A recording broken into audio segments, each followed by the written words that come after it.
Many Magic the Gathering players ask the question, how do I get free Magic cards for life, enjoy my TCG investing hobby, and turn it all into a profitable business while having fun and learning valuable skills? Today we're going to learn what it takes to turn your TCG investing, collecting, and playing hobbies into a real business, enjoy the benefits, and get free cards of whatever TCG you enjoy for life. All of my notes will be cut and pasted into the video description below if you want those. First, we're going to go through some old wives' tales that people perpetuate when they talk about starting a business, businesses related to hobbies or other things. Then I'll take you through all of the first time setup process for actually getting the business running. This will be US centric.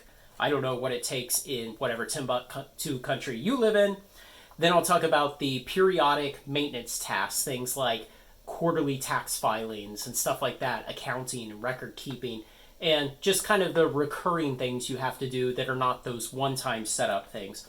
And after that, I will take you over to the table back here and kind of give you a visual representation of what actually running the business looks like transaction-wise, what you're actually buying and selling, what it means for tax purposes and business accounting purposes. So first, the old wives' tales. And, to preface this, you're always going to have in a discussion of something like this, the safety Sallys and the negative Nancys who come around. And the safety Sallys are the ones who live in such terror of everything that they tell you, no, you better not do anything, you better not try anything, you better not risk anything, because they have failed in everything they've done in their life. They want you to fail too, and the best way for them to ensure that you fail is to encourage you to not even try. They're afraid that you succeeding will cast a brighter light on their perceived failures of themselves. So you have to ignore those people. I know some of them will come into the comments. Videos I've done on this subject before, they come into the comments, they talk about how it's never going to work, times are different, things have changed. They haven't. And the negative Nancys, those are the ones who will say, oh, well, you're just going to get audited, or, you'll never be considered a real business by the IRS, and they can't really tell you what that means, but they'll be around too, don't worry. You just have to ignore those people. So, the first real big wives' tales is that you have to make a profit 3 out of every 5 years in the US, or the IRS does something. And the thing is, people who talk about this, they can never tell you what they think it is the IRS is going to do to you if you don't make a profit 3 out of 5 years. Now, what the IRS actually says is that they are trying to make a distinction between people who are legitimately attempting to engage in business for the purpose of making a profit and people who are simply indulging their hobbies and trying to take tax write-offs. That's the distinction the IRS is trying to make. Now, it's very difficult because a lot of very legitimate businesses revolve around what to other people are hobbies. And so it's basically impossible for the IRS to lay out a truly objective criteria for how they would evaluate this. And so instead, they have this multi-step process with all these different things they may look at. But buried deep within all of that methodology that the IRS uses, what they say is that if you make a profit 3 out of 5 years in business, then they will presume that you are a legitimate business and that in your heart of hearts, somehow they have measured it, and they say you are trying to make a profit. You are not just indulging a hobby. And so if your old uncle is up in the attic with his model train city and he somehow manages with that hobby and his registered business to make a profit 3 out of 5 years, it doesn't matter that he just wants to be alone in his attic playing with trains. If he somehow made a bare minimum positive profit for 3 out of 5 years, the IRS says, looks good, it's a real business. Now, what that does not mean is that if you fail to make a profit in 3 out of 5 years, the IRS raids your house and shoots your dog, and that's it. What it means is that the IRS might go and look at some other criteria. They might request some information from you. They might talk to you about, what is your business doing? Do you think it will eventually be profitable? Is it a type of business that could theoretically be profitable one day? Those are the kind of questions they'd ask. And comically, one of the questions they ask is your business building an inventory that will appreciate in time to profitability? Which, of course, this is TCG investing. Virtually every product goes up over time. Most of them beat the stock market. You cannot say this is not a business that builds inventory that will eventually be more valuable and yield profits. So you will have people who indulge in that old wives' tale that 3 out of 5 years you have to make a profit or something like that. It's not true. And besides, fundamentally, this business, I don't want to sound like the stonk bros, but it's easy to make a profit in the sense that you control what items are business expenses, you control what items are revenues, what items are supplies, and so you simply account that there is a profit. And yes, it's a legitimate legal way to do it. You do your accounting and you perform your business in such a way that it will always make a profit, at least 1 cent per profit per year. It will always be profitable. And the next old wives' tale that you'll get a lot when you talk about this subject is, well, you're going to get audited. You're putting yourself at a bigger risk of getting audited. Guys, if you're running this business and you are truly doing it as a hobby, but you are making it profitable and thus the IRS says it is a real business, you're a small fry. In the grand scheme of businesses in the US, the IRS can barely even see you out there. And so the odds of you getting audited are very low to start with because there's not much profit in it for the IRS to audit a guy who invests in boxes of TCG cards, puts them in a closet, sells some of them, opens some of them, makes some videos on YouTube, and makes a little money on the side, makes several $1,000s a year in profit from the entire thing. It's not really the kind of thing the IRS is after. And besides, if you're diligent, you keep good records, then you're not scared of an audit. And one of the pieces of life advice I always give people who I manage at work is don't do anything you would not be confident defending in an audit. And that goes for business, it goes for your professional career, it goes for everything. Don't do anything that you wouldn't be willing to defend in an audit. Okay, so now we'll get into the setup of how you get the business rolling from the start. So the first thing you do, and again, this is US centric, so if you're in another country, I don't know how you do this. In the US, generally, you will register your company with your state's Secretary of State. And so you'll go on their website, you'll choose a name for your business, and you will typically pay a fee. They'll do a name search to make sure it's not already taken. And then in a few days, they will send you a certificate that says, hey, now you have a business. By the way, we narked on you to the comptroller. He's going to be contacting you soon. Now, the comptroller is just basically the head revenuer. He's the tax man for the state, like the official guy who's supposed to oversee collecting all the taxes for the state. So at this point, you'll want to register a Google account for your business, like a whole separate Google account from the Google account you use for everything else, so that you can have things like a Gmail address, eventually a YouTube channel, which is part of the business, and you can just go ahead and do that now. Some of these steps are gate kept by previous things having to get done. Some you can kind of do at any point. I recommend registering a Google account early and setting up a Gmail address, just so through the entire process you can direct all the emails to that business Gmail address that you're going to set up. At the same time, you can start setting up a YouTube channel, and the reason I go ahead and put that here is that YouTube wants you to do things like send them a photocopy or a picture of your driver's license as part of identity verification. They have know your customer laws, just like a lot of other industries, since eventually they will pay you money. And so they have certain ID verifications they need to do. Some of them just take a little bit of time. Some of them are a little obnoxious. You can go ahead and start working those out. Once you have the business set up with your state's Secretary of State, you go to the IRS website and you register an EIN, an employee ID number. Now, you will not have any employees, maybe ever. And so you need the number, though, for other things further down the line. And the fun part about registering an EIN with the IRS is they take the website down on the weekends. It's an automated website, and when it's outside of normal business hours, they pull the website down so you can't use it. The other fun part about it is that probably the name of your business that was okay with your state is not okay with the IRS. And what they will do is tell you to just kind of fiddle around with the LLC at the end of it, do an L dot lowercase l no dot, uppercase C dot.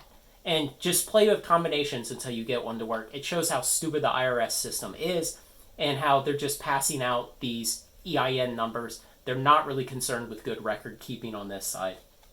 So now that you have a business certificate from your Secretary of State and you have an EIN number, most places you can go ahead and go to a bank and you can get a business bank account. And it's going to take 2 hours of sitting in the office of the banker, and you're going to have to give them every piece of personal information you've ever had, and then you'll write them a check, a personal check from your personal account to initially fund your business bank account. And then it'll take some time for them to send you a business debit card and other documentation. And at the same time, go ahead and set up your online business account so you can access it through your computer. Basic stuff. So, I had said that once you register with your Secretary of State, the comptroller will be told, hey, this guy's running a business. So he will contact you and he'll start telling you things about your sales tax liabilities. Because if you're running a business, you're probably doing things that generate sales tax liability. You're probably performing some kind of service or selling some kind of good that you'll have to collect sales tax for and remit it to the comptroller. You'll go to your state comptroller's website and you'll file to get a sales and use tax permit. And so that's a little certificate that businesses have framed up on the wall in their establishment that says, hey, we're a real business and we're allowed to collect sales tax. So you'll fill out the forms to get that. It'll take a week or so to get it mailed to you. And then you can collect sales tax on sales. Now, the nice thing this lets you do is put copies of your state's sales and use tax resale certificate, which is a separate form from the sales and use tax permit the comptroller gave you. But the certificate is what you put on file with other retailers for them to no longer charge you sales tax because you intend to resale the product you're buying from them. And at this point, you need to kind of make some decisions on, do I want to commingle my old personal eBay and Amazon and TCG player accounts with the business, or do I want to start new ones that are separate for the business? I would recommend starting new ones, especially on Amazon, but TCG player definitely, and eBay maybe. So I just started new ones on all three so that I didn't commingle them with my old personal accounts, and why will become important soon. So after you have those accounts built, then you can send those sales and use tax resale certificates to those three vendors. And of course, eBay, TCG Player, and Amazon are the main places you're going to be buying sealed products. So you send it to them, and all three of them have different levels of support for actually taking those certificates, processing them, and then fixing your accounts to no longer charge you sales tax. On eBay, it's an automated process. It takes a couple days for verification, and then they no longer charge you sales tax on any orders. And that's why you might want to set up a separate account for eBay for your business, separate from your personal eBay, is because you will no longer be able to pay sales tax on any of your purchases on eBay. On TCG Player, you have to email the certificate to them. They process it by hand. It takes a couple weeks. Even then, when you buy stuff from TCG Player, they will charge you sales tax initially, and at the end of the month, they go back and they refund the sales tax to you. Amazon, of course, it's much quicker. They have an automated process, and it takes about a day, and then it's set up, and they no longer charge you sales tax. The next thing you need to think about is business credit cards. You can typically get one through your bank that you have your business bank account with that'll have somewhere between 1.5% and 2% cash back on everything. I recommend you get an eBay MasterCard. It gives you, I think, 3 1/3% cash back on all your eBay purchases. And you can link your personal Prime account to your Amazon business account through what they call a Duo business account. And so it's like $65 a year. It gets you Amazon Prime for your business. You can then get an Amazon Prime business credit card to get 5% back on your Amazon business purchases. Okay, so I recommend you go through that so you get those cash back. 2, 3 1/3, 5% cash back. It it's a lot of money in the long run. So don't discount the value of getting those credit cards. None of them should have any annual fees on them except for Amazon, to the extent that you have to have the, I think, $65 a year Duo account to get that credit card. Okay, so at this point, you have your business set up, you have your sales and use tax permit, you have sales and use certificates on file with eBay, TCG Player, and Amazon. You have the appropriate business credit cards for purchasing and getting cash back at the various sites. And so you're ready to start running the business. And what are the periodic things you're going to have to do from time to time as upkeep on the business? So the first one is you need to fund the business so the business has money to buy sealed product. And what that looks like is you just make a transfer from your personal checking account into your business checking account. I do one on the first of every month. That's it. There's really nothing to it. So that's how you fund the business. The next is when you buy something, make a record of it. Be diligent. Keep good records. And I just keep it on a spreadsheet whenever I make a purchase from eBay, TCG Player, Amazon, occasionally somewhere else that I buy from, sometimes GameStop or the Pokemon store or whatever. I just record it there. Very simple. And it'll be good enough records for this small kind of business. Then you need to record your monthly revenues. Things like eBay sales, TCG Player sales, affiliate link money, YouTube AdSense revenue, Patreon program money. If you have that, all of those things, keep track of the revenues that are coming in for your business. And I've greatly simplified over the years that I've run this business what information I keep. And in the same way, over time, as you gain experience with it, you will refine it, you will understand better what you need to account, and your accounting will become easier and you'll become more comfortable with it. Now, quarterly sales tax return to your state comptroller. Because of the size of your business, your comptroller will want to know every quarter how much business did you do and how much do you owe them in taxes. And I'll tell you, my quarterly sales tax return to the Texas State Comptroller takes me about 3 minutes to fill out. And so they send you a letter in the mail. It's a form with a return envelope. I simply write down the sum of my sales revenues from, say, eBay, TCG Player, those kind of sites. And then I say, this is how much revenue I did that involved Texas. Either it was sold out of Texas or it was sold into Texas. And that's an important distinction if you had a giant business that operated all over the country. But you just record all of your revenues from sales, and then it says, well, how much of that revenue was taxable? And I say 0. 0 because I'm doing all my sales right now on eBay, and eBay collects and remits sales tax for me. And so none of my sales was taxable on my accounting.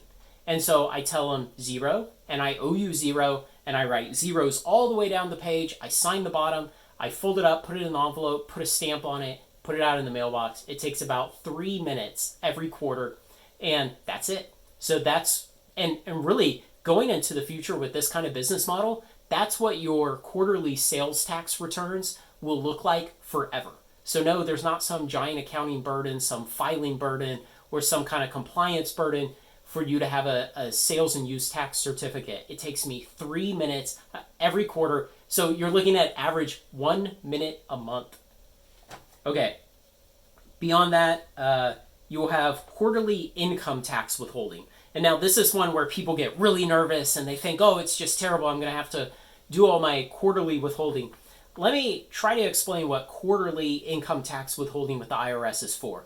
When you get to April and you're filing your tax return for the previous year, the previous tax year, what the IRS does not want to see is that you withheld, let's say, $10,000, but now you owe them, in total, your liability was $30,000. They don't want to see a huge discrepancy there.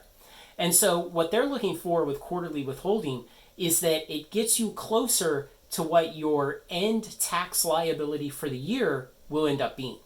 And so if you are, say, working a professional job, you're withholding at 0 dependence from that, and you're making a little bit of money with your TCG business, remember, we can modify the accounting, we can make choices that are completely legal, completely above board, but basically mean that we have almost no profit. And so we have very little tax liability from the business. And so what that means is that if you manage it correctly, you never need to do quarterly income tax filing. You never need to do them. I haven't done them yet. I've been in business 2 years now. I haven't needed to because even though I have a bunch of kids at my regular job, I withhold at zero dependence. So essentially, I'm over withholding from my regular full-time job so that there's enough money that's already been withheld throughout the year so that the profits from final trade don't get me in trouble with the IRS for not having withheld enough money over the course of the year. And especially with the way I'm laying out this business for you, that's something you can very, very easily tweak and work around so that you never have to do quarterly income tax withholdings. Now, if you were to eventually go whole hog, you're going to try to make this your full-time job, it's going to replace your professional career or whatever you do normally, then yes, you will have to start doing quarterly withholdings because you will have enough profitable income from the business that you need to do that. So at the small scale that I'm explaining this business concept here, you don't have to do it. I don't do it because I don't have to. But if you were to one day try and grow this into a big thing that you did full-time, then yes, you would need to do it. Yearly inventory. Yes, you have to take inventory of the product you have on hand every year. You remember those spreadsheets that I told you about? Every time you buy something, you mark it down. Every time you buy something, you put it on an inventory spreadsheet. And every time you open it or sell it or otherwise dispose of it, you mark on the spreadsheet that it is no longer there. And so your total inventory for the year is to add up what's still left on the spreadsheet. That's it. But you need to do it. And it's a regularly recurring thing you have to do. And finally, the last recurring thing you have to do is your Schedule C on your income taxes for the IRS. So Schedule C is for small businesses. And basically, it takes me about 2 to 3 hours a year to do Schedule C, to do all of the filing that I have to do in order to show the IRS, here's how much revenue I had, here are my expenses, here are my supplies, here are my office supplies, here's the square footage of my home that I used for this. All these things takes me 2 or 3 hours a year. And this is another one of the things where the negative Nancy's will come in and say, it'll never be worth your time, you'll have so much of a compliance burden. No, it's a couple hours a year. So, worst case, along with the quarterly sales tax reporting for the state, you're looking at, about 4 hours a year of compliance time. It's really simple. Don't let people discourage you. Now, we're going to go over to the table, I'll reset the camera, and I will show you what the actual buying and selling of the business looks like.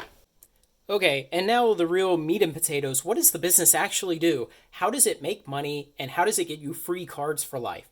So you remember that part where I said you fund the business. You spend some money maybe every month, maybe every 3 months, maybe every week, whenever. You spend some money and you put it into the business from your personal checking account. So now your business has some money. And we say, let's just pretend that this box of cards costs $1, okay? So you pay $1 and you get a box of cards, and hopefully if this is magic, this is a premium set and not too much of standard sets, though you should probably diversify a little bit. And you put this back in your closet and it sits there and it's going to age like a wine. And, at the same time, you're going to use another one of these dollars and you're going to buy a box of Pokemon. Even if you don't like Pokemon, even if you don't play Pokemon, even if it's just stupid animals fighting each other, buy some Pokemon. It has great returns. And so then you're going to take your last dollar and let's say you buy another box of Pokemon. And so you just put these back in the closet and you let them age. And then, maybe the next month you've only got $1. You put that into the business and, you buy one of these magic premium sets and you put it back in the closet. So you've got these 4 boxes and you keep doing this over time, over the course of, say, years, 1, 2, 3 years maybe. And at some point in the future, let's say, you've gotten all these boxes and you put them back in the closet and they're starting to age really well. And let's say one of these Pokemon boxes, well, it's done particularly well. So you decide to go dig it out of the closet from way back here. And let's say you sell it. You sell it and you get, that's 4. You get $4 for it. Wow. So if you were to just stop here with this transaction, you've got $4 and you paid $1 for this box that you just sold. So the IRS says, well, this $1, this first one, this is cost of goods sold. It's basically to make up for the money that you originally spent to get that box of Pokemon cards that you now sold for $4. And so the IRS would say these three are profit and you need to pay taxes on these. And you say, but wait, Craig, I thought we were going to get free cards in here somehow. So the way that you get free cards is, let's say you like Magic. So you go and, you spin this and you buy a box of Magic cards. And this is the current standard set. This is what you would really love to open. Let's say you're one of those weirdos who likes Magic Standard. And so you want this. Well, you set up your cameras, you record it on YouTube, you publish it to your YouTube channel. Remember that YouTube channel I told you to make? You publish it to your YouTube channel. And now this box is supplies. And let's talk about the magic of supplies when it comes to the IRS. The IRS says that supplies are things that you buy for your business that don't have much more than about a year worth of useful life. And of course, the difference there is so that you don't get into big capital assets that you should probably be slowly depreciating over time. They want supplies to be things that are truly shorter lived. And of course, if you're running a YouTube channel where you open boxes of Magic cards, well, those boxes of Magic cards have a really short life. And so what the IRS says is, well, yeah, you had $3 of profit. We still consider you made $3 of profit from selling this box of Pokemon cards, but you also had $1 that you spent on supplies to make a video. And so the IRS says, well, that $3 of profit is partially offset by the $1 of supplies that you lost. Basically, supplies are 100% deductible from your business. And so they offset profits. Now, think about that. The supplies offset profits. So let's say you take this $1 you got, and you're just going to go and you're going to buy a new Pokemon box to replenish the closet there. And let's say you're going to take this dollar and, you're going to buy another Magic Premium box to go back in the closet long term. And you've already spent $1 on this, and you're going to take this and you're going to buy, you like Flesh and Blood. You're going to buy that. So you're going to make videos of yourself opening these two boxes. Now, you have $2 worth of supplies that you spent. You had $3 of profit. And that $1 that was down here, that was cost of goods sold. So now you're out of cash again. But the IRS says, well, you had $3, but then you spent 2 of them on supplies. So now effectively, you're down to $1 of profit. So now you're only going to pay taxes on that $1, not the $3, because you've offset the other $2 with supplies. And part of the magic of supplies in the IRS's mind is they do not care what you do with them after you have used them in your business. You do not have to throw them in a dumpster. You don't have to sell them. You don't have to give them away. You don't have to burn them. The IRS just does not care. The IRS does not make any statement about how they should be disposed of, how they must be disposed, or anything. And so after you use these boxes for your YouTube channel where all you do is open boxes of cards, these just go away into your collection and they disappear. And that's how you get free cards for life, is you have these over here that are aging, and maybe even now at this point in the process, 1 month you have a little bit of extra money from your checking account, you throw it in here, and you buy another couple of Pokemon boxes to put over on the pile in the closet. And once in a while, you go and you sell something, you make some money, and then you use part of that money to buy supplies for your YouTube channel. And I know people will say, oh, you can't do that. That's not, no, it is legal. This is exactly how the IRS wants this to work. And, if you go to channels like, what is it, Pack Cracking Addict, or I can't remember his exact name. And then there's Bad Boy Magic or Bad Boy Gaming or whatever. Those are 2 channels that are pretty popular, have pretty healthy subscriber numbers, and do almost nothing else but open boxes of cards. How do you think they're funding this? So that's what I'm saying is you can simply do the TCG investing part, But when you actually go and you sell some of these boxes and you get money for selling them, now instead of paying taxes on these profits, of course, two of these dollars were costs of goods sold because you paid $2 in the beginning to get these boxes. But instead of paying profit on these $2 of, or instead of paying taxes on these $2 of profit, you can simply buy 2 boxes of Pokemon cards that you would like to open.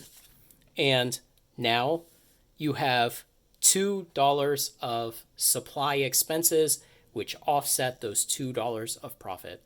And now I'll come back to something I had said earlier, which was you can kind of decide how much profit this business is going to make. And yes, you decide how much it's going to make by how many of these boxes you're going to pull out of your closet and sell every year, and how many boxes you are going to buy as supplies to fund your YouTube videos and power them. And so by balancing those things, just simply keeping a spreadsheet, you can know at any point during the year, what is my current tax liability for the profits this business has made? And if they start to get too high, let's say it's been a really good year, the market is hysterical, these Pokemon boxes have gone nuts, and you sold a bunch to lock in the profits, well, you have till the end of the calendar year to use some of that money, some of that cash, to buy more supplies for your videos in order to have supply expenses that offset those profits. And so you can simply keep an eye on that throughout the year so that your business posts a profit every year, but not so much of a profit that you pay a bunch of taxes on it and you're uncomfortable with the amount of money leaving the business as tax. Remember, you only need to post a profit 3 out of 5 years for the IRS to make the presumption that you are a legitimate business trying to profit. And so that's how you actually control this. And I know I'll have some people in the comments who say, oh, well, you're going to get audited, you're going to go to jail. No, all of this is legal. This is how tax law is written in the US. This is completely legitimate. When Rudy buys a $60,000 collection of Power 9 and he makes a video talking about the transaction, why do you think he's making that video? It's because it makes that $60,000 Power 9 collection supplies, which he then writes off 100% against profits in his business. It's why channels that do nothing but open magic product can exist. They're writing that stuff off as supplies, and if they're not, boy, they need to hire me to advise them. So let me know what you think, guys. Any questions about this? I really would love to see more people do this. You know, you do not have to be monetized on YouTube. You do not have to be making more money in ad revenue on the YouTube videos of the box openings than the boxes cost. Those things are not required. Again, this comes back to something I talk about a lot. You are not required in the US to be a good businessman. You are allowed to be a businessman even if you are bad at it. So don't worry. And besides, you control how much profit this business makes. And you can always keep the profit just very slightly positive by controlling how much you let out of the closet to be sold and then how much you spend on supplies for your box opening videos. Leave your comments down below, guys. Like, comment, share, and subscribe. Join me on Final Trade.